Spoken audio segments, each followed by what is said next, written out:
Hi, I'm Kristen, and this is the Simple Handmade Everyday Podcast, where I talk about living a creative, intentional life. I like to chat about quilting, knitting, what I'm reading and watching, and a little bit about self-care, productivity, and keeping a cozy, organized home. I've got my cup of tea in hand, so grab yours and let's settle in for a chat. This is episode 111. Hello, friends! Oh my goodness, do you remember me? It has been way longer than I expected. I had no intention of taking such a long break, but you know, life is full in a good way. Nothing bad.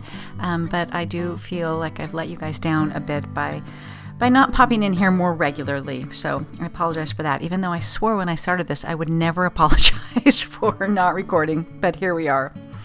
So let's start with my cup of tea, and I hope you have grabbed something fun to drink while you are listening to this. I am drinking this brand new tea that I have by a company called Alaya, A-L-A-Y-A. It's a loose leaf tea. It's a Darjeeling second flush dark or black tea. And the reason I am drinking this one, it's very cool. The company, the two women who behind this company are from my town here in Moore Park, California. So I thought that was very cool. So I mentioned in my last podcast that I was involved in a neighboring town. Thousand Oaks does a one city, one book where they pick, they actually have people vote on a book. And this year it was called The Henna Artist. And then they invite her, or whoever the author is, to do a lecture. But there's also all these other activities affiliated with the book. So they had a little thing where you could go learn to do henna. I didn't do that. My friend did that. I did go to a tea tasting with my friend. We both read the book, not together, but, sort of. And so there's this woman from Alaya Tea. She just gave us a whole lecture about loose leaf tea, and she's very into it being organic and sustainable. And she and her business partner go to India in the Himalayas, and they are in touch with all the places where they are sourcing their tea from. And so makes me feel very good. It's a very good brand. It tastes delicious, and I know that the farmers are treated well. And it's delicious. So I'll put a link in the show notes. I just wanted to give them a great little shout out. So, what has been going on around here? Oh my goodness, just a lot of life. One thing that has been taking up some of my time, my time to record the podcast is on the weekend. And so we have been doing a lot of house projects. I'm kind of on this mission to do a lot of maintenance on the house before we retire, which is, not exactly imminent. But just within every year I say, in the next 5 years I want to do this, in the next 5 years I want to do that. I keep extending my deadline. But actually just today, finally, we finished having the outside of the house painted, and that was something else. They started on Tuesday, and it started with power washing the house, and they talked me into power washing the roof. We have tile roofs in California. Our house was built in 1987, so there was some stuff up there, and it took them 2 full days. I'm scared to death to see the water bill, but the tile looks brand new. And then they've just spent the whole week just painting, replacing, repairing some things, replacing a door that had been water damaged, all kinds of stuff. So it's feeling pretty good and fresh. Still some cleanup that we need to do. When you power wash off a roof, a tile roof, a lot of this like red clay comes down, which is kind of drowning some of the plants in our planter. So we still have some stuff to do there, but it's one of those things that has been on my to-do list for years, to paint the exterior of the house. So I'm so thrilled to give that the big check mark. We've also bought some new furniture, so that required, days of going and shopping, and we made a terrible mistake. We bought kind of an inexpensive sofa, and it doesn't go, and I hate it. And luckily, we still have our old sofa, and I think we're just going to reupholster that one. So yeah, it's just a lot of decisions, and I am not great at making decisions. I get decision fatigue, so there's been a lot of that lately. Also, we've been doing just a lot of, we were taking advantage of being empty nesters, and we've been having a lot of weekend fun. We went up to Pismo Beach in April for my son's girlfriend had her 21st birthday up there, and we did some wine tasting, and Pismo's a fun little town. I was on a business trip to Nashville, which I've never been to Nashville, and it wasn't really on any kind of bucket list, but now I'm glad to say I've done it. And it was a business trip, so they entertained us, and I got to go to the Grand Ole Opry. Another bucket list item I never knew I had, but it was very fun. Like on Tuesdays and Sundays, they have this live radio show. So we were there for basically for the radio show. And so they have I don't know, maybe 8 acts that come out and do 2 or 3 songs. So it was a night, and even a comedian, which I didn't expect. So a kind of a wide range of different types of country music. I'm not into country music, but who doesn't love live music? So super fun. And then the next night we went down to the main drag in Nashville. It's called Broadway. And, we went to Blake Shelton's bar. We went to Dierks Bentley's bar. So we did the whole thing. And I've done the Nashville live music bar thing, and I don't really need to do it again. It was fun. Not, no burning desire to go back. But I was glad we got to do that. On Mother's Day, none of the kids were able to come home, but my husband and I went up to Carpinteria and walked around. We've done some e-biking.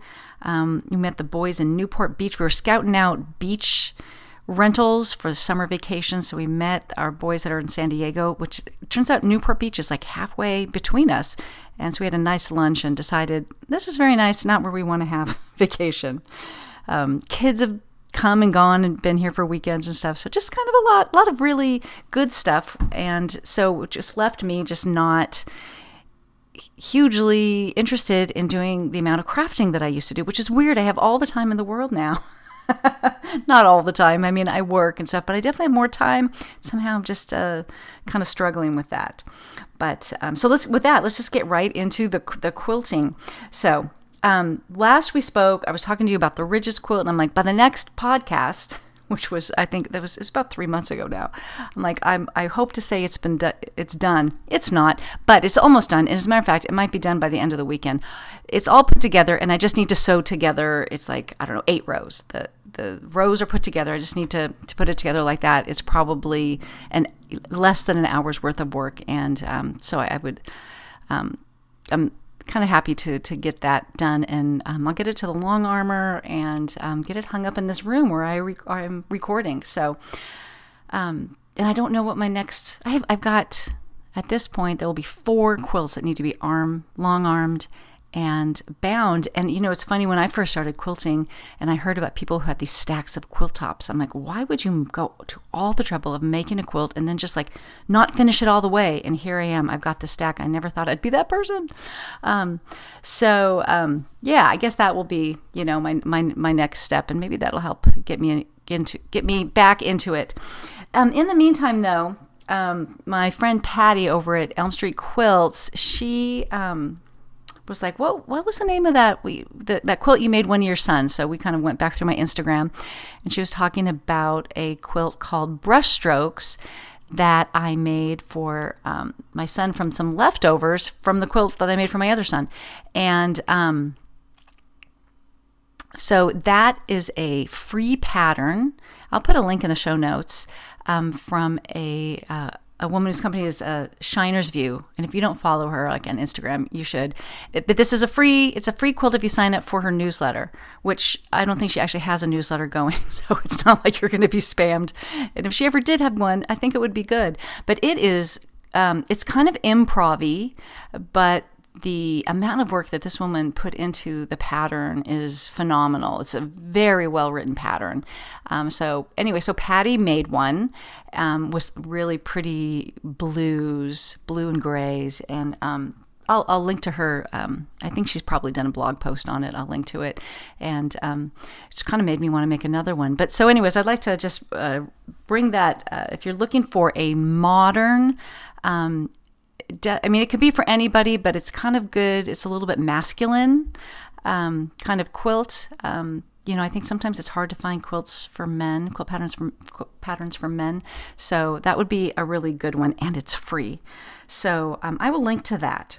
The other thing I wanted to tell you about is, my friend Minky Kim, her new fabric line is called Bloomberry. It's very cute, but she did the most genius thing is she created a zipper pouch panel.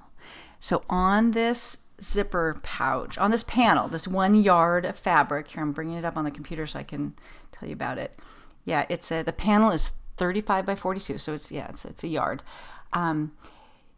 It has, from her Bloomberry line, it has all these things you can just cut out. It has everything you need to make. If you follow her, you'll know some of these names. The Little Friend zipper pouch, the Trixie zipper pouch, something called a Simple zipper pouch. There's 4 coasters, like a sewing tag, and these little patches that are so cute with her little designs that you can just sew onto different projects. And the whole thing, I'm on the Sewing Illustration website, and it's $13.99. Sadly, it seems to be sold out for her, but I know you can buy it on Etsy. So I'll pick an Etsy shop, and I'll put a link in the show notes. But you could just Google Bloomberry zipper pouch panel, and it's just so genius. So if you are zipper pouch curious, this would be a great way to do it. You don't have to make you don't have to make any fabric decisions. So, she's got the outside, she's got the lining, she has the little strips that are going to be around the zipper. So I think you will have to provide your own zipper. And it says on here, I recommend number 5 nylon zippers. You can also get them in her shop. She'll host a sew along and upload video tutorials when the fabric arrives. So maybe that has already happened. I actually did not check that, but they are super cute, and they've got all her little drawings that, like one of these. I'm not sure which pouch it is, but definitely the coasters have these drawings that that she was like so famous for. When I first met her, she did the sewing illustration, and she did these images of her little girls, and they're just so cute. I just hit the mic. I hope that sounded okay. So anyways, I just wanted to do a shout out there because I know that some of us quilters are like a little afraid to get into the 3-dimensional things. I know that I don't love that. But I think she's made it really easy here, so I just give it a try. The other thing that I wanted to mention, quilting related, is Jenny Doan from Missouri Star Quilts has started a new YouTube series called Quilt Shop Drop-In, where she literally drops into a quilt shop and, shows you around, you meet the owner and things like that. Well, the very first episode she did was with my friend Holly Ann Knight from String and Story in her quilt shop that's in Duluth, Georgia. And it's just, I've known her for a long time, and I've known she just always wanted to get to this little area, and she did it, There's a little town green and these adorable little stores, and she's got, I think it's called String and Story on Main. And so Jenny comes in and she shows her around, and there's like this part where she actually sort of tries to teach Jenny Doan how to free motion on a long arm, which you think, Jenny Doan might be a pro at that, but apparently not. So it's just, it's all about Holly Ann and the philosophy and education and community that she has built into her shop. Highly recommend it. So I will definitely put a link in the show notes, and it's absolutely worth a watch. And I think it'll be a really fun series going forward. One of the reasons that I have not or have been hesitant to podcast is because I have not been sewing and crafting as much. And so I feel like, that's what you're here for. So, so I hope even if I'm not doing a ton of quilting, that I can come up with some good quality content for you guys. So let's move on to knitting. And one of the things that I struggled with knitting and cross-stitching is I was having trouble with my shoulder, and I really felt that it had to do with the amount of quilting and cross-stitching, or knitting and cross-stitching I was doing. So that was another reason I kind of took a break from that. But I really miss knitting, and it turns out, this is so weird, I basically always wanted to cast on a sock in summer. Like I cast it on a sock a couple weeks ago, but if I've gone back through my Instagram, it's like I cast on a sock every June. So I was a little early this year. But that has been fun. I love knitting socks. Well, I have a love-hate with it, actually. But most of my knitted socks have holes in them now, so I need to replenish in time for next winter, because I usually don't need them around the summer here. But it had been so long, maybe I didn't do one last year, that I was struggling. It took me, this is kind of common for me, it took me like 3 times to really get a good cast on going for it. But I decided to just like really revisit the basics of it. And so if you are at all interested in knitting socks, the fun thing, I highly encourage it. The fun thing about knitting socks, unlike this elementary shawl that I've been knitting on for 4 years, maybe 3, which I thought of it as being just this very zen, don't have to think about it thing, which is true, but that also can get boring. The thing about socks is you never have a chance to get boring. So I think after I do this pair, I might do a pair that has more of a texture or a pattern on it, because I tend to do what are known in the biz are vanilla socks. And so you just, you cast on, and then I do the magic loop method, and then you do like, an inch of ribbing, and then just stocking it right down as long as you want it to be. And so, the ribbing, which is not very fun to knit, it's like after an inch of it, you're sick of it. So then you go, and then you've got if this is fun, I'm just going to go around and around and around. And then when that seems excruciatingly boring, you just go, okay, that's as long as my sock is going to be. And then you do the heel, which is a whole different thing. And then you turn the heel, which is, I want to say it's the most complicated, but it's really not. But it is where it makes the sock 3-dimensional. And then you have to pick up stitches. And that can be a nightmare. And then you've got a whole bunch of decreases, and then you're just knitting again, so there's just, it changes up so often. And so I have 2 resources, well, really 3. I mean, the gold standard of knitting tutorials is a YouTube channel called Very Pink Knits. And she will teach you anything, and the quality of the instruction and the camera work is all superb. But I don't think that she has a straight up, like, this is how you do it on Magic Loop tutorial, which I like. I used to do DPNs. I absolutely prefer Magic Loop method now. So I have 2. I discovered a new one called Summer Lee Designs. She's also on YouTube, and she has a video and a free, I think it's a free download. You wouldn't want to print it out, so it's as a PDF on my iPad, because it's long. But she has a video or a video series where she is literally walking you through every step. Like, okay, and a lot of it's in real time, but like she'll do a few rounds, and then she'll say, okay, you do that for however many rows or inches or however you want to do it. So that was good for me, because I was a little rusty. So I really like hers. And then there's another YouTuber called Crazy Sock Lady. She also has a free resource, and there's sort of things I like about each of them. They're a little bit different. I prefer to measure a sock over counting rows, even though I know it's probably not as precise, because I don't want to count rows because it's supposed to be relaxing for me, and that kind of is like, I don't like that. So let me give you those 2 resources. So I just finally got this back on the needles. I dropped a stitch. I did one of those things that was going along swimmingly, and then I dropped a stitch, and then I crocheted it, hooked it back up, and then counted, and I seemed to be off, and I kind of got mad and ripped them all out, and then it took me several tries to get it all back on the needles again, but I'm good. I'm back in business now. So, and I think it was probably 2 years ago that I got obsessed with cross stitch. Absolutely uninterested in cross stitch right now, and maybe forever. I don't know. It's like, okay, I did that. I am done, which is sad, because I have a bunch of half-finished projects.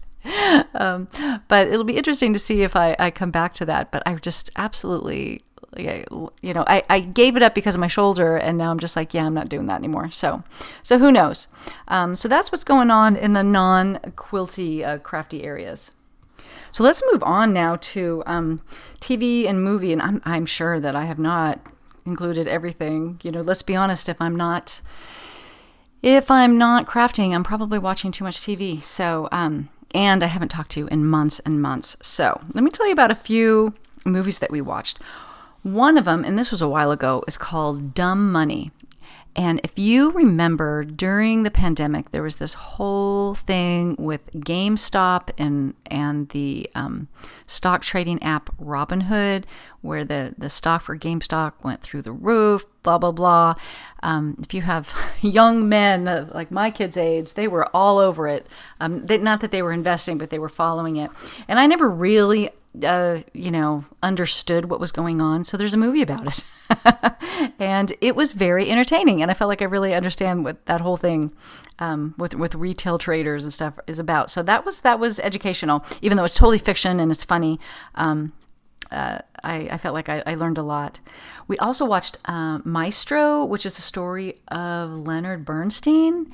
And it has Bradley Cooper, and I'm trying to think of who plays his wife. It's escaping me at the moment, but also that was a wonderful movie. Naiad is another one, and that's got Annette Bening and Jodie Foster. So if you haven't watched that, that's the story of Diana Naiad, who had many attempts to swim from Florida to Cuba. I mean, I think she swam all kinds of record-breaking things, but she had a particular interest in swimming from Florida to Cuba, and it's her story, her journey there, and it was very inspirational because she was not a young woman as she decided to tackle this, like in her 60s. So that was really good. We also watched Dune 1 and 2, which is nothing I thought I would watch, but one of my sons came home for some break and said, "Do you want to watch Dune?" He never wants us to watch movies. He's like, "I've heard Dune 2 is really good. I need to watch Dune 1 first." So we did, and then my husband and I went and saw Dune 2 in the theater, and it's very science fiction-y. Timothée Chalamet and Zendaya are in it. It was good. It's... I enjoyed it, but I'm not like, oh my gosh, everybody should go see Dune. I remember the first one, and this one was definitely better than that. In terms of TV shows, I think I mentioned in my last podcast that I had somehow convinced my husband to watch This Is Us. So I got to do a whole This Is Us rewatch, which took us months and months because it was 6 seasons, and back when things had like 18 episodes a season. And I cannot tell you how much I loved rewatching This Is Us. Like you miss things the first time and things happen a little faster or differently, than you remember. And very surprisingly, my husband actually really enjoyed it. So if you never watched it the first time, watch it. It is a masterclass in storytelling.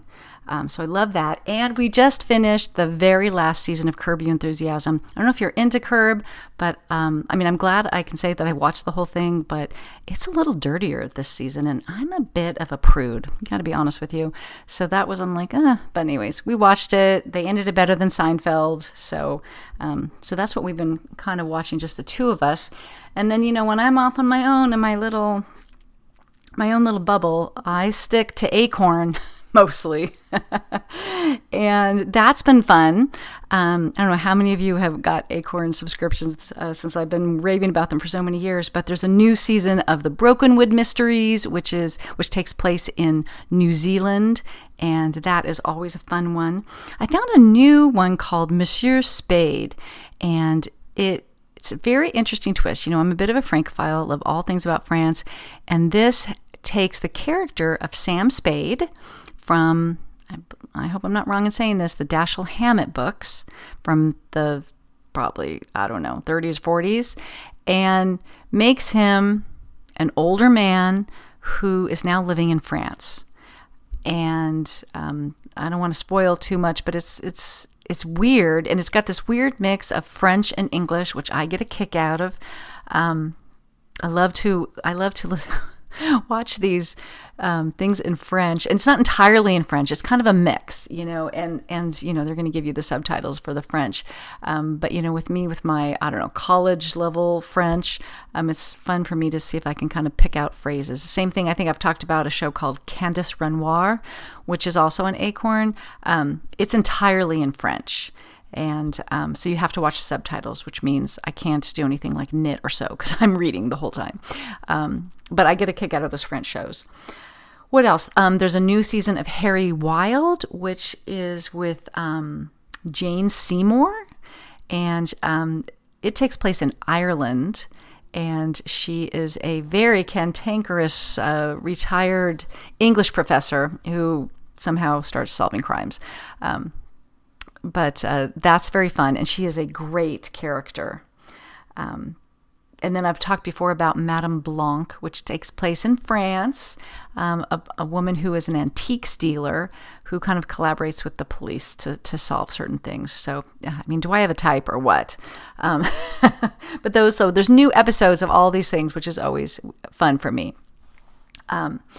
Also, if you're hanging out on Amazon Prime, I just have to say, so there is a movie that Amazon is pushing right now called The Idea of You with Anne Hathaway.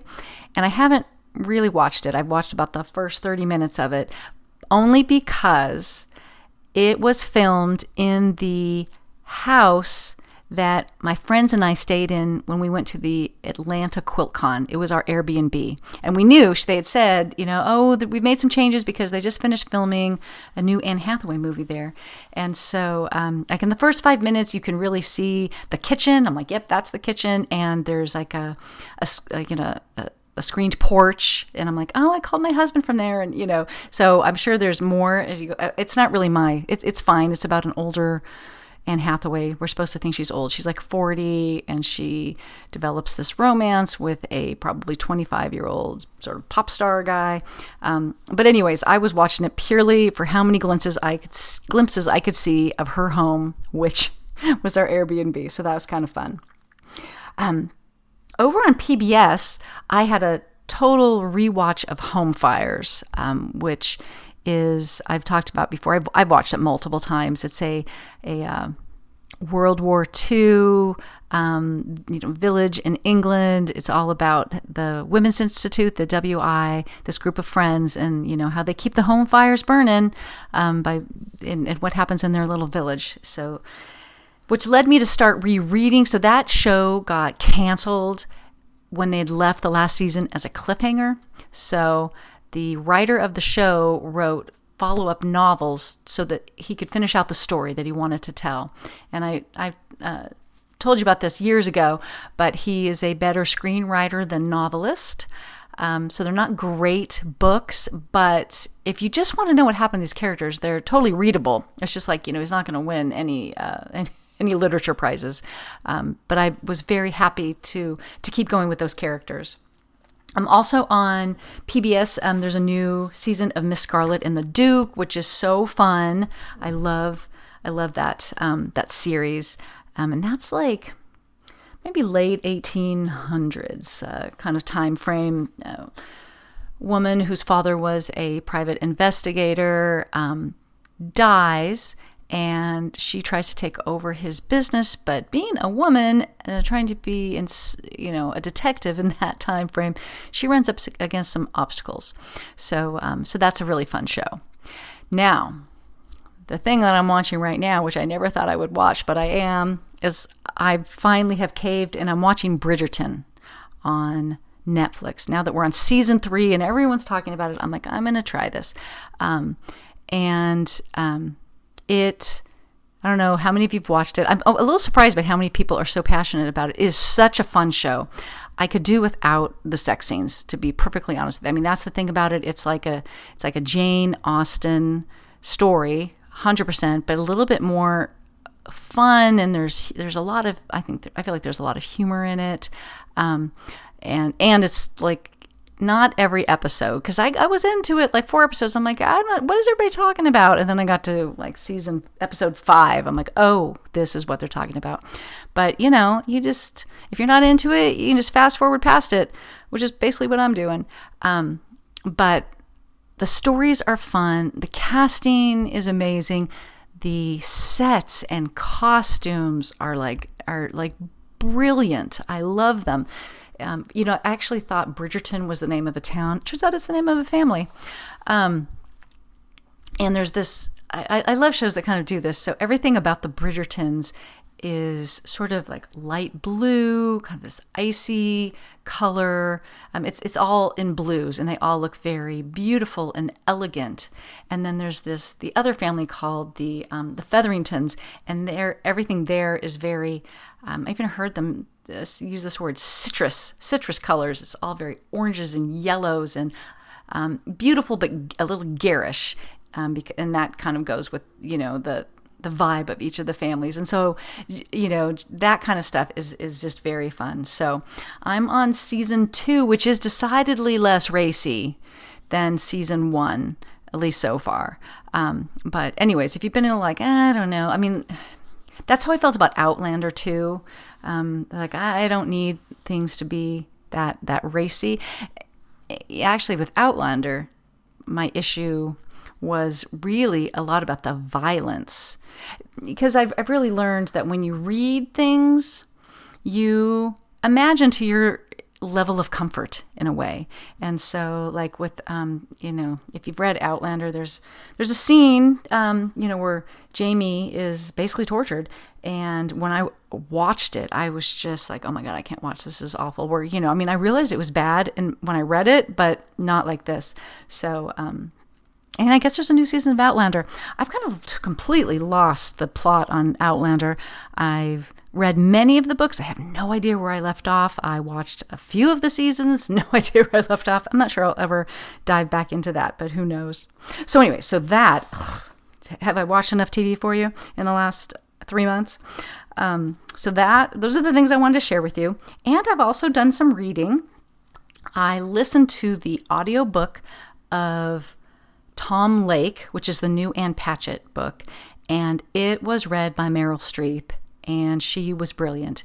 It took me a little time to get into that book, and I've read, people are like, it's just so boring, and it's definitely one of those, Ann Patchett in general, I feel like often, well, that's not always true.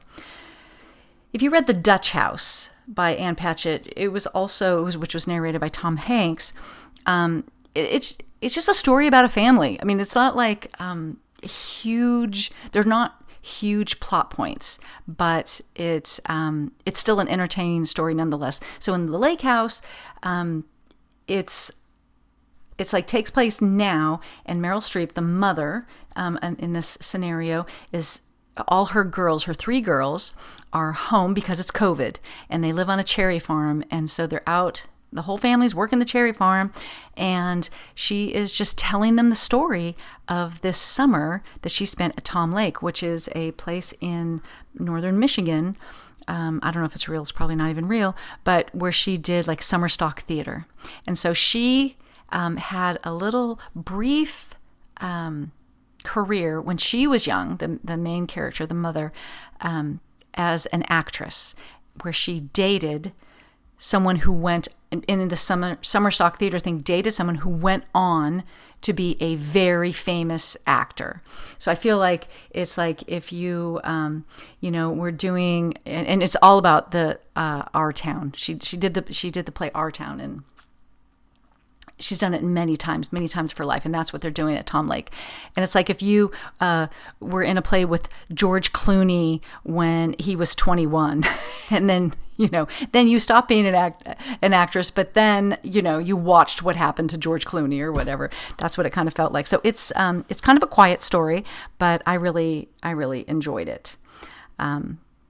The audiobook that I'm listening to right now, and I've not finished it, but I feel like I can recommend it, is The Women by Kristen Hanna. It's kind of a big deal right now.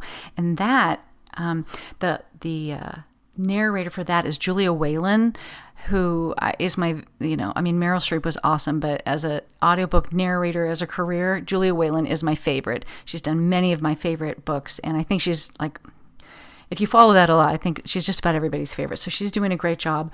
And this is a story of a girl who, she starts out at about 20 at the beginning of the book in San Diego on Coronado Island, which I know very well, so that's kind of fun.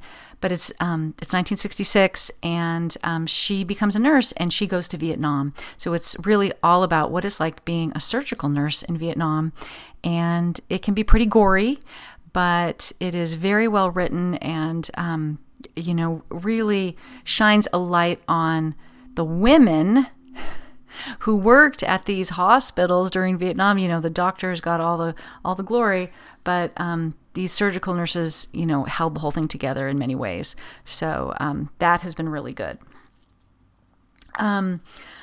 What else? Ellery Adams is one of, it's hard to say she's one of my favorite authors, but I do enjoy her. She's the one that writes the what's it called? The Book and Scone Society. I've read those multiple times, actually, and I'm waiting for the next one to come out. I've got all kinds of books that I've pre-ordered that are all going to pop into my Kindle in October and November. But while I was waiting for that, I had lamented that I tried others of her books that I didn't like it's called the Book Retreat series. I didn't care for that, but somebody mentioned that she also did a series called Books by the Bay Mysteries, and I don't like them as much as I feel like I'm saying this wrong, the Secret Book and Scone Society, but they've been fun, and they're easy reads, and so I've read the first 4 in that series. Other people are reading them too, because I always have to wait to get them through Libby, but they're called The Killer Plot, Deadly Cliche, The Last Word, and Written in Stone. And it's about a little area in North Carolina on the beach. They call it Oyster Bay.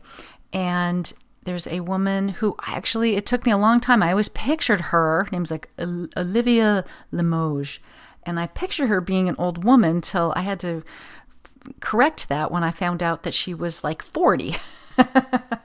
But she's single, and she's beautiful and rich and powerful, and she was raised in Oyster Bay, lost both her parents, but inherited a bunch of money, moved away, and then now she's come back and is investing in this little town that she grew up in, and of course is inexplicably falling into these mysteries that she and her friends have to solve. So that's been pretty fun. It's it's again not great literature, but it's not total crud either. So I'm enjoying those. I'm waiting for the next Ellie Griffiths in her new series it's also called The Last Word. So that has been requested on my Kindle, and I told you about the henna artist. I am waiting for so we went. My friends and I went and saw the henna artist, which is the whole one city, one book thing. We saw her presentation, and it was very fun too. She's had her own marketing, advertising business, and it took her about 9 years to get the henna artist written, which was very much drawn from the experiences, the stories that her own mother told her. So it was fun to hear her process. But she has now turned that into a trilogy, and so I am waiting for the second one for that one too, called The Secret Keeper of Jaipur. So I talked about the henna artist in the last episode. It was a very good book. Very happy to know about her in that series. So I'm sure there were some other things in there, but that's kind of what I've been reading lately. So let's wrap this up with summer goals. And I always try to, not always try to, but I often try to think of things to do in the summer that make summer different, as we get older and now the kids are out of the house, so that interruption in rhythm is gone. But obviously when you're little, summer is very different. When you've got kids at home, that's very different. But now that I work full time and the kids are out of the house, and even our last college kid, he's going to pop in and out, but he's not going to be home for the summer the way he used to. So I'm like, how can we make this time of year feel a little bit different, just to break up the monotony of life. So I've been thinking about that. And one thing is I learned last year is I always think that I'm going to do a bunch of deep cleaning in the summer. And I realized that's completely the wrong time. Because for one, I want to be outside. I want to be outside all the time. And I know if you live in places that get really hot, then maybe it is the time to finally go dig into, some projects. But here in Southern California, it's usually pretty nice. So today, when I'm recording this, is June 1st. and we are going to go on vacation on August 30th, which is solidly 3 months away, 12 and a half weeks, almost 13 weeks. And I'm like, so what can I do? So one thing is that, I have this goal that I want to lose some weight this year, and I have not really done it.